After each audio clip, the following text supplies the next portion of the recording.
Bem, eu participei da ceia agora com a água, né?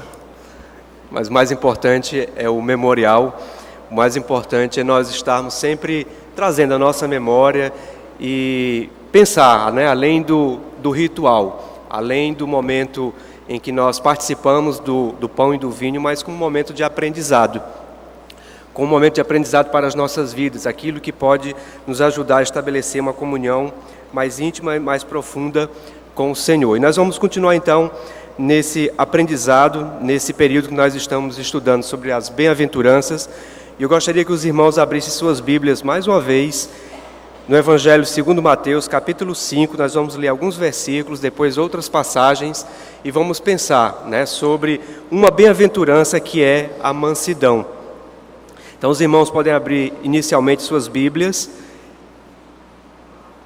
seus smartphones, né, seus tablets, em Mateus capítulo 5, a partir do verso 1, que diz assim.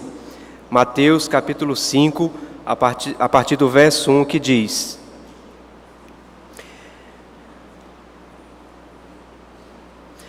Vendo Jesus as multidões, subiu ao monte, e como se assentasse, aproximaram-se os seus discípulos, e ele passou a ensiná-los, dizendo: Bem-aventurados os humildes de espírito, porque deles é o reino dos céus.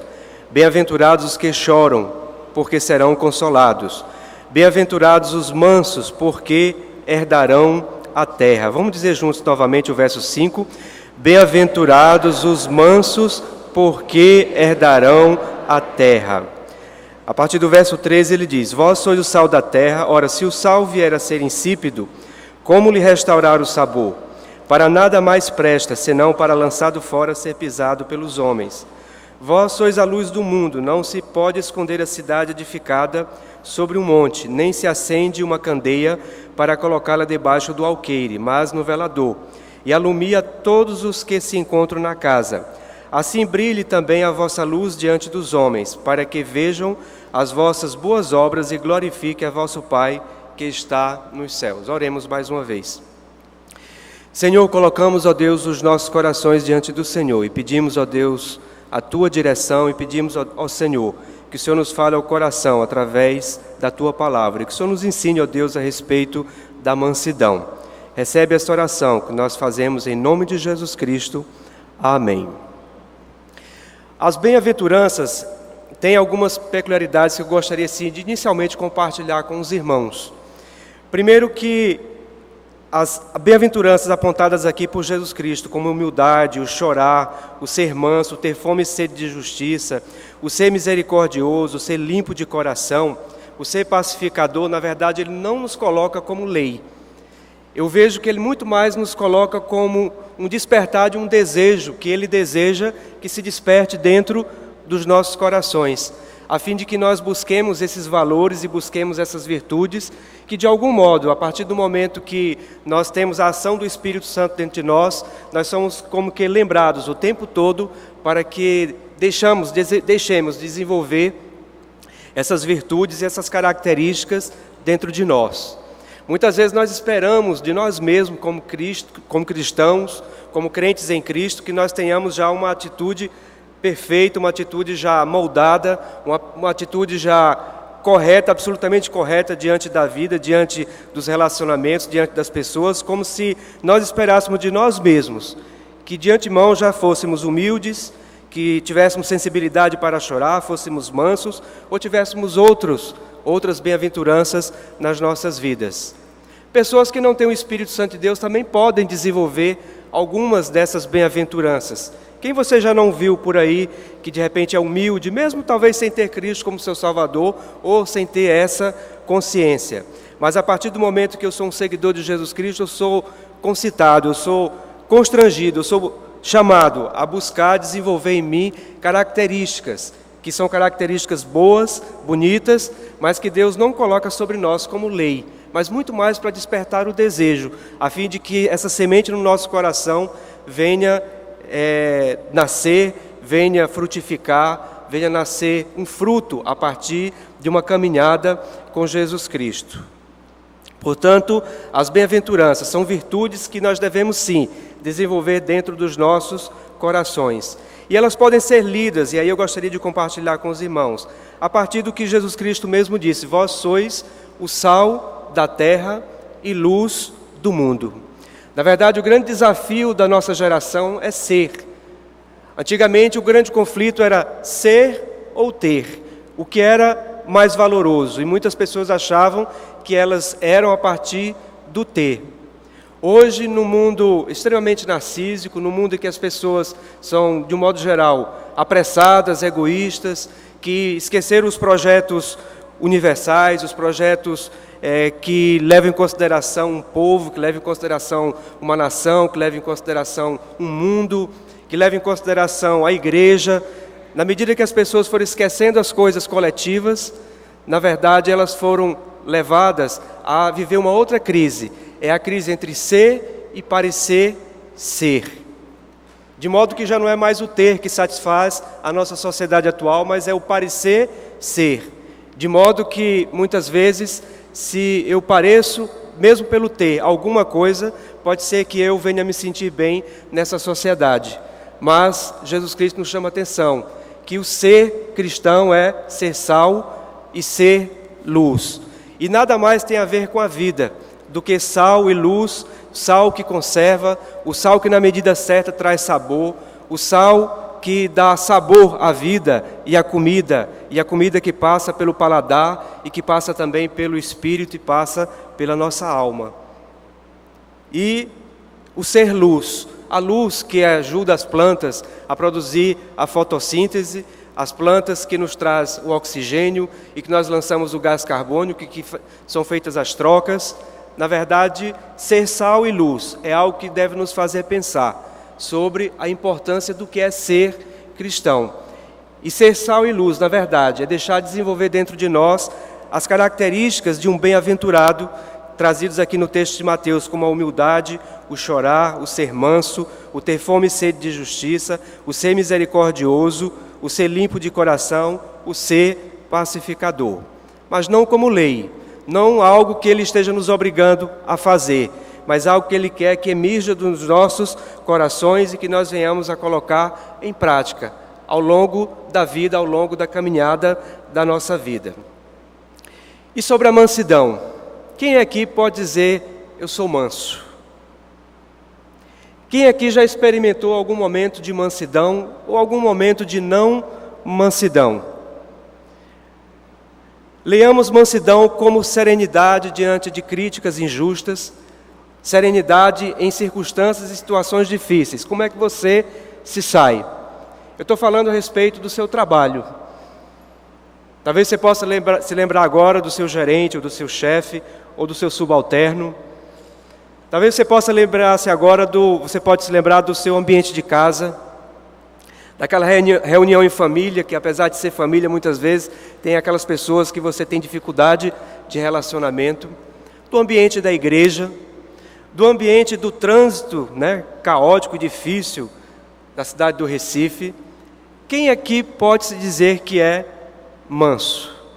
Quem aqui pode se perceber tranquilo e sereno em situações de dificuldades, de circunstâncias difíceis, de momentos em que você muito mais tem vontade de, como se diz no ditado popular, chutar o pau da barraca do que contornar a situação e conversar com aquela pessoa ou superar aquela situação e assim experimentar aquilo que o próprio Jesus Cristo disse no Evangelho de Mateus: bem-aventurados os mansos, porque herdarão a terra.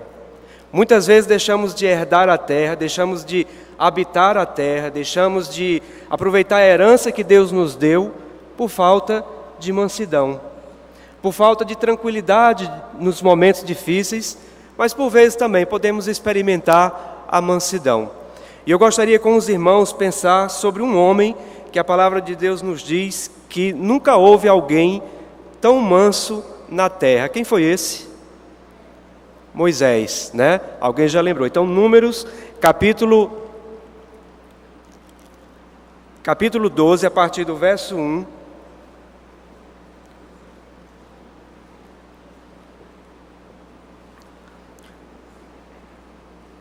Números, capítulo 12, a partir do verso 1, diz assim. Quem não abriu pode acompanhar a leitura. Falaram Miriam e Arão contra Moisés, por causa da mulher cuxita que tomara, pois tinha tomado a mulher cuxita. E disseram, porventura tem falado o Senhor somente por Moisés? Não tem falado também por nós? O Senhor o ouviu. Era o varão Moisés muito manso, mais do que todos os homens que havia sobre a terra. Vejam os irmãos que nessa situação Moisés vivia um conflito no ambiente da comunidade judaica. Moisés vivia um conflito familiar, e porque em algum momento ele tomou para si uma mulher que não era do seu povo, teve por intermédio de Arão e de Miriam, sua irmã, na verdade uma revolta. E eles perguntaram a Deus, eles indagaram entre si, acaso Deus só pode usar Moisés como profeta? Não pode usar a nós dois? O texto continua dizendo, logo o Senhor disse a Moisés, no verso 4, e a Arão e a Miriam, vós três, saí à tenda da congregação, e saíram eles três. Então o Senhor desceu na coluna de nuvem e se pôs à porta da tenda, depois chamou a Arão e a Miriam, e eles se apresentaram. Então disse, ouvi agora as minhas palavras, se entre vós há profeta, eu, o Senhor, em visão a ele, me faço conhecer, ou falo com ele em sonhos. Mas não é assim com o meu servo Moisés, que é fiel em toda a minha casa. Boca a boca falo com ele, claramente, e não por enigmas, pois ele vê a forma do Senhor. Como, pois, não temestes falar contra o meu servo, contra Moisés? Aí o verso 9 diz, e a ira do Senhor contra ele se acendeu e retirou-se. A nuvem afastou-se de sobre a tenda, e eis que Miriam achou-se leprosa. O verso 13 nos mostra uma atitude de mansidão de Moisés. Diz assim, Moisés clamou ao Senhor dizendo, ó Deus, rogo-te que a cures. Respondeu o Senhor a Moisés, se teu pai lhe cuspira no rosto, não seria envergonhada por 7 dias? E aí, a partir daí, Miriam passou a cumprir aquilo que era, na verdade, a lei judaica, e durante 7 dias ela deveria, então, ficar fora do arraial. Mas Moisés, depois de viver um momento de conflito familiar, depois de viver um momento de conflito institucional, em que tinha se instalado ali uma situação em que ele foi injustiçado e foi confrontado pelos seus irmãos, que queriam tomar o seu lugar, Deus fala então ao coração de Moisés e fala então ao coração dos seus irmãos. Mas o fato é que Moisés demonstrou atitude de mansidão. Quantos de nós não teria aproveitado um momento como esses e dizer assim, não, deixa ela mesma com a lepra, deixa Miriam do jeito que está. Quantos de nós não aproveitaria, ou muitas vezes não aproveitamos, quando é alguém que não faz parte do nosso círculo de amizade, quando é alguém que não alcança de nós um olhar de amor, e quando acontece algo errado com aquela pessoa, quando acontece algo ruim com aquela pessoa, muitas vezes somos levados a dizer, bem feito. Mas a atitude mansa é aquela que ora e pede a cura. Na verdade, Moisés ele se coloca ali, diante daquela situação, daquela circunstância, como alguém que estava tomado por um coração manso. Mas será que Moisés foi sempre assim, manso? Quais são os relatos da vida de Moisés antes do chamado na sarça ardente? Ora, o livro do Êxodo nos relata o seu nascimento, o cuidado da filha de Faraó para com Moisés, a providência de Deus para com a vida de Moisés. E mais na frente traz um outro relato, quando Moisés tinha cerca de 40 anos de idade, em que ele matou um homem egípcio. Atos capítulo 7, a partir do verso 17, diz assim, Atos capítulo 7, a partir do verso 17. Eu gostaria que os irmãos acompanhassem esse texto. Atos 7, a partir do verso 17. Enquanto os irmãos abrem os seus textos, podem acompanhar a leitura. Diz assim, como porém se aproximasse o tempo da promessa que Deus jurou a Abraão, o povo cresceu e se multiplicou no Egito, até que se levantou ali outro rei que não conhecia José.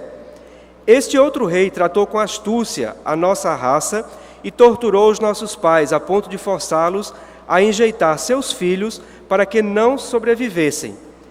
Por esse tempo nasceu Moisés, que era formoso aos olhos de Deus. Por 3 meses foi ele mantido na casa de seu pai.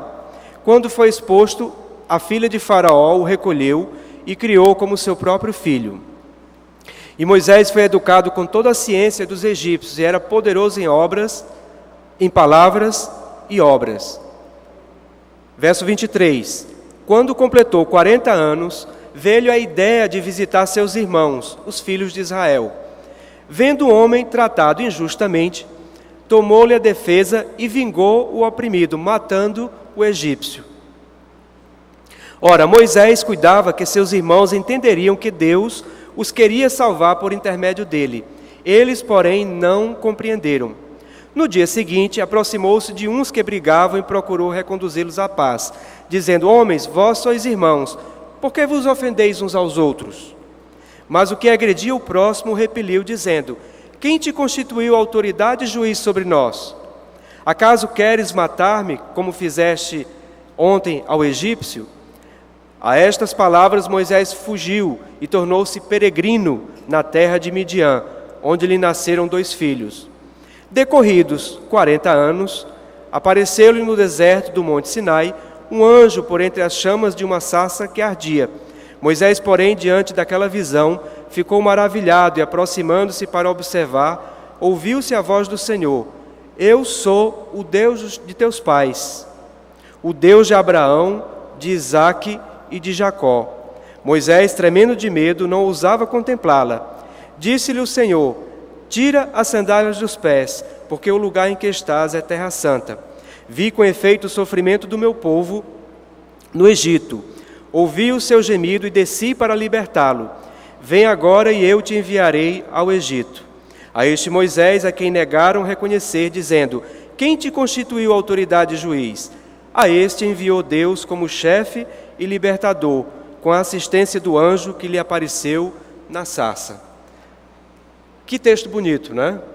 Que texto maior pode nos falar a respeito da mansidão depois das experiências vividas por Jesus Cristo. Na verdade, Moisés vai do homicídio à mansidão. E aqui há algo muito importante para nós pensarmos. É que as bem-aventuranças não só a mansidão, mas como o chorar, o estar sensível à causa do Senhor, o estar sensível ao sofrimento alheio, o ser humilde e as outras bem-aventuranças, na verdade, elas podem ser aprendidas. Elas podem ser desenvolvidas dentro dos nossos corações e nas nossas vidas. Na verdade, Moisés, naquele período entre os 40 e os 80 anos, depois que ele fugiu e peregrinou pelo deserto, ele passou por um grande aprendizado, de modo que ele pôde ir do homicídio à mansidão. Creio eu que ninguém aqui matou ninguém, né? Literalmente. Então nós estamos até à frente, né? Ninguém aqui vai precisar ir do homicídio à mansidão. Mas podemos pensar que nós não precisamos exigir que alguém já seja manso. Você não precisa exigir de você que você já seja manso, mas você pode exigir de você que você aprenda sobre a mansidão. Ainda que você tenha que caminhar pelo deserto da vida. Há uma passagem em Oséias em que o profeta diz assim: Chamarei este povo para o deserto e lhes ensinarei. Muitas vezes nós podemos aproveitar a situação de deserto, assim como viveu Moisés, para que nós venhamos a pensar naquilo em que nós estamos em falta, naquilo que nós podemos melhorar. E dentre essas características, essas virtudes, a mansidão. Porque, na verdade, toda virtude tem a ver com o bem-fazer. E nós devemos, sim, procurar no Senhor o bem-fazer, agir com virtude, agir com excelência moral e com uma mansidão. Nós podemos, então, desenvolver dentro dos nossos corações. Porque se Moisés foi do homicídio à mansidão, eu que nem devo estar longe do homicídio, também posso caminhar até a mansidão e experimentar, então, essa virtude, experimentar essa bem-aventurança na minha vida. Na verdade, Ao final dessa série de mensagens, nós deveremos refletir sobre as nossas vidas mesmo. Será que eu estou mais humilde? Né? Não é para dizer que é mais humilde, né? Mas fica com você aí, né? Talvez você possa se perceber que não está mesmo, né? Será que eu estou ficando mais manso? Agora, tudo isso vai ter alguma coisa de medição. Como eu falei, é lá no seu trabalho. É no ambiente da sua casa, da sua família. É no ambiente da igreja, no ambiente do trânsito. É onde você estiver, onde você possa se relacionar com alguém, é onde você pode, então, experimentar a mansidão. É peregrinando pela vida, em momentos ruins, em momentos bons. Não é lei, mas é algo que Deus quer colocar nos nossos corações. Lá em Gálatas, o Senhor, quando vai falar dos frutos do Espírito, em contraposição aos frutos da carne, o que é que Ele diz? Andai em Espírito, e assim não cumprireis com as concupiscências da carne. Ou seja, Ele nos convida a andarmos. Na verdade, na medida que nós vamos caminhando, que vamos experimentando a vida, nos relacionamentos, temos a oportunidade de perceber se estamos ou não agindo com mansidão. Portanto, o Senhor nos fala do aprendizado. E Moisés aprendeu ao longo da sua peregrinação a respeito da mansidão, do homicídio à mansidão. Mas aprender o quê? Na verdade, Moisés aprendeu a ouvir a voz de Deus. O verso 31 diz assim: Moisés, porém, diante daquela visão, ficou maravilhado e, aproximando-se para observar, ouviu-se a voz do Senhor. Como nós precisamos no nosso tempo parar para ouvir a voz de Deus. Mas como parar para ouvir a voz de Deus num mundo tão frenético? Num mundo que desvaloriza os valores? No mundo em que as pessoas perdem os projetos coletivos e vivem em função muitas vezes somente dos seus projetos. Na verdade, Moisés, ele tinha um olhar que ia além dos seus desejos, do seu querer. Ele tinha um olhar de quem estava pronto para ouvir a voz de Deus e conduzir todo um povo e participar da história da humanidade. Portanto, nós precisamos estar atentos para ouvir a voz de Deus. E se na sua vida frenética, na sua vida corrida, na sua vida que você muitas vezes não age com mansidão, devido até às pressões, você falha por causa das pressões, você pode pensar que você pode parar para ouvir a voz de Deus. E esse foi o grande aprendizado na vida de Moisés. Ser tolerante com o próximo. Na verdade, Moisés foi tolerante com seus irmãos naquele momento, Miriam e Arão. Não ser precipitado, mas fazer com que a coragem esteja ao nosso favor. Na verdade, Moisés, ele entendeu, quando ele tinha 40 anos de idade, que ele tinha alguma coisa com Deus, de que ele iria ser o libertador naquele momento do povo de Israel do Egito. Mas ele foi precipitado naquele momento quando ele viu um egípcio oprimindo um judeu. E aí ele foi lá, irado, matou aquele egípcio. E na verdade, o Senhor quer que nós façamos da nossa coragem, não uma ação precipitada, mas uma ação em que nós podemos ir da coragem ao medo e do medo à coragem. Na verdade, Moisés teve um grande medo quando ele esteve ali com Deus na sarça ardente. O texto nos diz que ele tremeu, que ele teve medo. Aquele Moisés aos 40 anos, que era destemido, mas que usou a coragem de forma desfavorável para ele e para a causa do Senhor, agora era alguém que estava tendo medo diante de Deus e que agora podia agir com coragem, porque coragem não quer dizer que você não tenha medo, mas que você tenha a força para agir, e ele podia então ser usado por Deus para libertar o povo de Israel do Egito. Na verdade, podemos aprender assim, a pensar no outro. Moisés pensou nos seus irmãos e pediu a cura. O grande exemplo, na verdade, de mansidão é o próprio Senhor Jesus Cristo. Diante do diálogo que ele teve com Pedro, que ele disse: antes que o galo cante 3 vezes, você vai me negar. Ele disse: porém, eu vou orar por ti. Na verdade, aquilo brotou de dentro do coração de Jesus Cristo, de modo que era uma atitude mansa. Não era uma falsidade, não era um relato simplesmente artificializado, mas é algo que brotou do seu coração. Nós não somos chamados a criar discursos artificiais, mas nós somos chamados a pensar sobre o nosso ser, porque parecer ser, o mundo já está cheio, mas nós precisamos desenvolver dentro de nós o ser. Portanto, Moisés foi do homicídio à mansidão. Moisés caminhou da coragem precipitada ao medo da revelação de Deus e à coragem de agir frente ao povo de Israel, frente ao povo egípcio. Na verdade, quando a palavra de Deus nos diz lá em Mateus, que bem-aventurados os mansos, porque herdarão a terra, na verdade, herdar a terra para Moisés era cumprir a sua missão. O texto nos diz, no verso 35 do capítulo 7 de Atos, a este Moisés a quem negaram reconhecer, dizendo, quem te constituiu autoridade e juiz? A este enviou Deus como chefe e libertador com a assistência do anjo que lhe apareceu na sarça. Na verdade, a grande herança de Moisés, a passagem que ele teve na terra, foi marcada pela experiência que ele teve com Deus, foi marcada pela missão que Deus tinha para ele, e ele saiu da condição de alguém não reconhecido para alguém que passou a ser líder e libertador do povo de Israel. Mas era alguém que não caminhava só, mas caminhava com a assistência do anjo do Senhor. Portanto, nós somos chamados para desenvolver, sim, dentro de nós, a humildade, a capacidade de chorar e nos sensibilizar diante da vida, e somos chamados pelo Senhor para desenvolvermos dentro de nós a mansidão. Talvez mais do que você dizer, eu sou manso, eu não sou manso, será que eu tenho agido com mansidão? Até porque tem momentos que não é a mansidão que Deus pede de nós. Jesus Cristo, quando entrou no templo e viu as pessoas utilizando o templo para o comércio, foi o que ele fez. Ele virou a mesa, derrubou ali as cadeiras, né? Aliás, acho que o texto nem fala das cadeiras, fala só das mesas, né?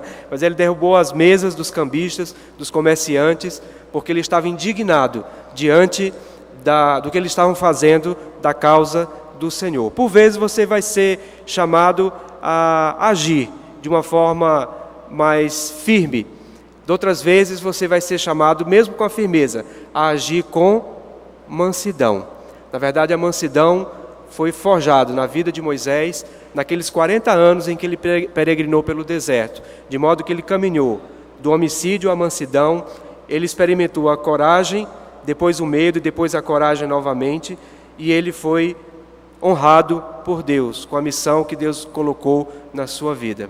Qual é a porção que Deus tem para você nesta terra, neste tempo? Que você possa aproveitar essa herança com um espírito e com um coração de mansidão. Que Deus nos abençoe e que no final das bem-aventuranças nós venhamos, de fato, a fazer uma avaliação, em primeiro lugar, de nós mesmos. Viemos a colocar os nossos corações diante do Senhor e pedir ao Senhor que nos dê a sensibilidade e a sabedoria para sermos, na medida do possível, na caminhada da vida, mais humildes, chorões, no sentido de estarmos sensíveis e também desenvolvermos a mansidão. Oremos nesse instante. Senhor, nesse instante, ó Deus, colocamos os nossos corações diante do Senhor, reconhecendo, ó Pai, que longe da videira verdadeira nós não podemos dar frutos, ó Deus. E que para desenvolvermos, ó Deus, essa mansidão, nós precisamos da comunhão com o Senhor. Por isso, ó Deus, colocamos os nossos corações diante do Senhor, para que o Senhor nos dê, ó Deus, a serenidade diante das circunstâncias da vida.